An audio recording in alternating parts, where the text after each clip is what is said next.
What's up guys, today I'm going to be showing you how to make a super delicious homemade blueberry pie. Now let's get started. And we're going to start out by prepping our pie plate for baking. So get yourself a standard 9 to 10 inch pie dish and coat the inside of it using a cold stick of unsalted butter. And after applying the butter, we're going to coat the pie plate with all-purpose flour. So add about a half a tablespoon of flour to the pie plate and then shake the dish around until it's evenly coated with flour. When all of the butter is coated, dump the excess flour onto your rolling surface because now it's time to roll out our pie crust. And this recipe requires a standard 9 to 10 inch pie crust, and you can either use store-bought pie crust or you can make your pie crust at home. If you're interested in making your pie crust at home, you can find a great recipe in the description. So to roll out the pie crust, start by coating your rolling surface in all-purpose flour and then take your pie crust out of the refrigerator and let it sit for about 5 minutes to come up in temperature before you start rolling. And this is going to make the dough a little bit softer so that it doesn't crack when you roll it out. So after about 5 minutes, coat the dough in flour and then roll it out into a circular shape that is about 1/8 of an inch thick and at least 12 inches across on all sides.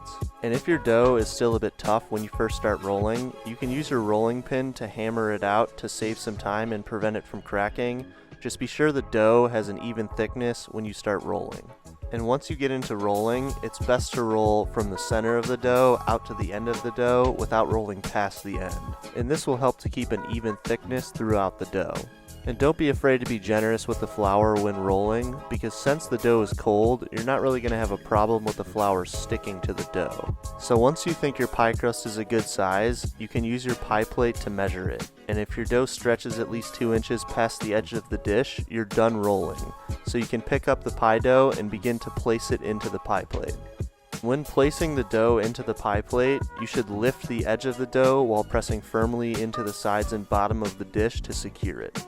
Lifting the dough as you press it into the dish will help to prevent it from stretching or ripping, which you definitely want to avoid. So after the pie crust is secured in the dish with no air pockets between the dough and the dish, it's time to trim the edge of the pie crust down to size. So with a sharp knife or a pair of kitchen shears, trim the dough so that there is only about a ½ inch of dough hanging over the edge of the dish. And after you're done trimming, roll out the top dough to the same measurements as the bottom dough and refrigerate both the top and bottom crust, and then move your oven rack to the bottom shelf and preheat your oven to 425 degrees Fahrenheit while we move on to make the blueberry filling.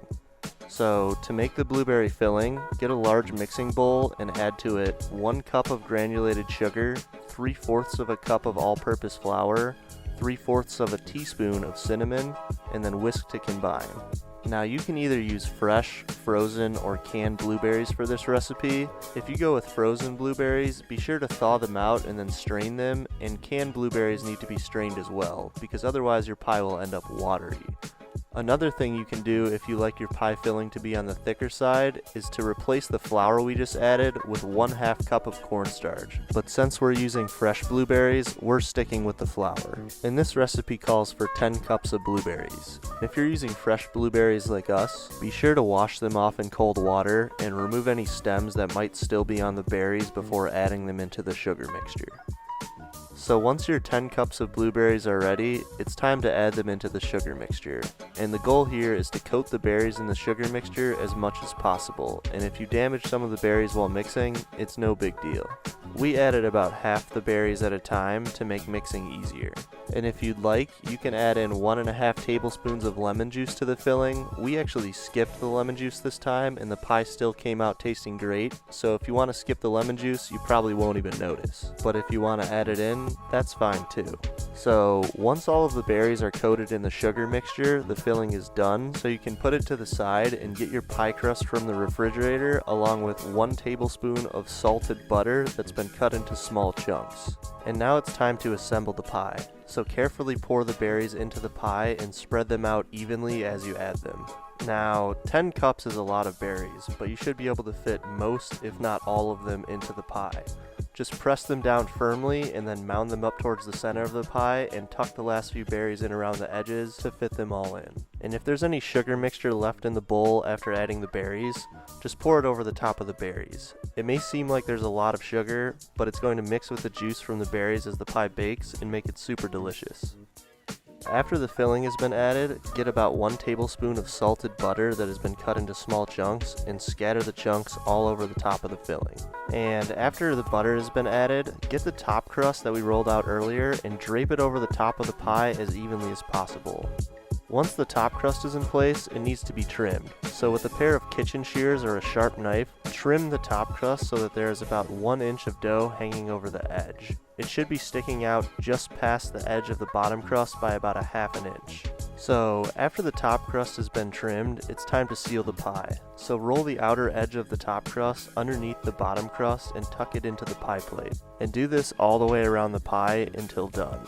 And now that there is a nice edge on the pie, it's time to crimp the pie. So use your index finger on your dominant hand to push the dough in between your index finger and thumb on your other hand, and do this all the way around the pie until the edge is fully crimped.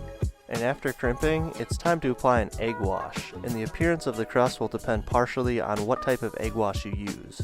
As you can see by the photo, there are a few different options to choose from, and they all have a different look and feel aesthetically, but don't really affect the flavor much, if at all. So you can choose whichever one you like best, but we chose to use an egg yolk and water mixture for this pie. So to make this egg wash, add 1 egg yolk and 1 tablespoon of water into a small bowl and whisk to combine.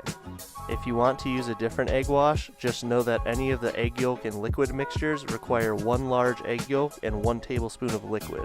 So after making an egg wash, get the pie and use a sharp knife to cut vent holes somewhere in the top crust to prevent the pie from bursting open while baking. You can cut whatever design you want into the top of the pie, as long as there is an opening for the steam to escape, and if you want to take the easy road, you can just cut some slits into the pie. It doesn't really matter. So after cutting the vent holes into the top of the pie, get your egg wash and a pastry brush and use the brush to apply the egg wash all over the top and edge of the pie. And if you don't have a pastry brush, it's not a big deal, just use a paper towel to apply the egg wash and you should be just fine. After you've applied the egg wash, use your hand to sprinkle a generous amount of sugar all over the top of the pie. About 1 to 2 tablespoons should do, and the sugar is going to make the pie look incredible and help to give it an extra crispy texture and great flavor. After applying the sugar, the pie is ready for baking, but in order to keep the outer edge of the crust from overcooking, we're going to cover it with aluminum foil for the first 20 minutes of baking. So get a few strips of aluminum foil and cover the entire edge of the pie. After applying the aluminum foil, bake the pie at 425 degrees Fahrenheit for 20 minutes. And after 20 minutes of baking, take the pie out of the oven to remove the aluminum foil and then bake for another 15 minutes or until golden brown at the same settings as before. And whenever you're baking a pie, it's always a good idea to check on it a few times while baking to see how the crust is doing. If the crust seems like it's browning too fast, you can always cover those darker spots with aluminum foil to prevent the crust from overcooking. So after 15 minutes of baking, the pie is done, and you should let it cool at room temperature for at least 2 hours before eating. And this pie is insanely delicious and will last for about 2 days at room temperature or 4 days in the refrigerator, so save those leftovers to prevent food waste. And for more information and recipes, you can check out our website, and if you want to see more videos like this, subscribe to our channel, and as always, thank you for watching and enjoy your homemade blueberry pie.